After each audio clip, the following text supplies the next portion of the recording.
ना तालिबानी, ना उसामा और ना ही किसी पाकिस्तान का झंडा उठाता है। ये एक साजिश के तहत नफरत फैलाई जाती है। अगर इस देश में बहादुर शाह जफर और वीर अब्दुल हमीद और अशफाक उल्लाह और भगत सिंह और सुभाष चंद्र बोस जैसे लोगों की तरह से आपके विचार हो तो हम समझते हैं कि सभी समुदाय के लोगों को देशभक्ति का सफाई नहीं देनी पड़ेगी।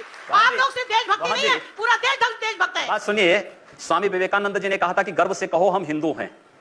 तो हम तो स्वामी विवेकानंद के ही उन वचनों को आत्मसात कर रहे हैं जो उन्होंने कहा कि गर्व से कहो हम हिंदू हैं। हम भी कहते हैं, हम गर्व से कहते हैं हम हिंदुस्तानी हैं। बस यही बोलिए ना, यही बोलिए, यही बोलिए। हम लोग यही इसी बात को कहते हैं कि गर्व से कहिए हम हिंदुस्तानी हैं। आपके कहने से नहीं बोलेंगे, हम लोगों की आत्मा कहती है, इसीलिए कह रहे हैं। तो यही तो स्वामी विवेकानंद ने कहा कि गर्व से कहो हम हिंदू हैं।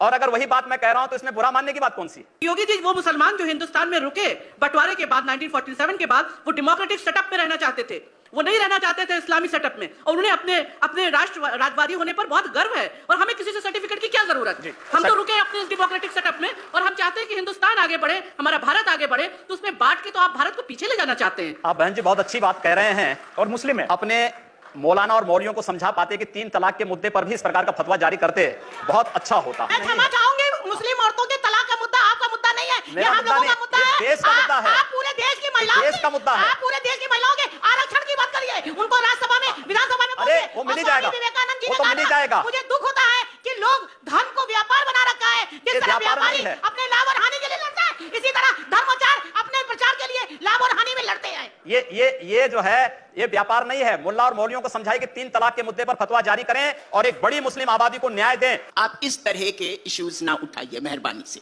ये वो वक्त आ गया है कि आप देखें कि मुसलमान, औरतों का क्या मुद्दा, मुसलमान खुद मर्द भी एजुकेशन में कितने पीछे है। ये बात उन दलों को समझानी चाहिए जो मुसलमानों को केवल आजादी के बाद वोट बैंक बना करके रख दिए हैं। योगी जी से मैं सहमत हूं कि आप जो सवाल इनको कह रही हैं, ये उठाए मुसलमानों की गरीबी, गुर्बत और इसकी बात, वहां जो पार्टियां जो मुसलमानों को सदियों से, दशकों से वोट बैंक समझती है, वो पार्टियां भी वहां मुसलमानों के सिर्फ वोट बैंक समझती है, उनके विकास की बात कम करती है। चुनाव में रमजान के मौके पर, ईद के मौके पर टोपी लगाकर मुसलमानों के साथ तस्वीरें खिंचवाते नेता भी मुसलमानों का भला नहीं करते हैं।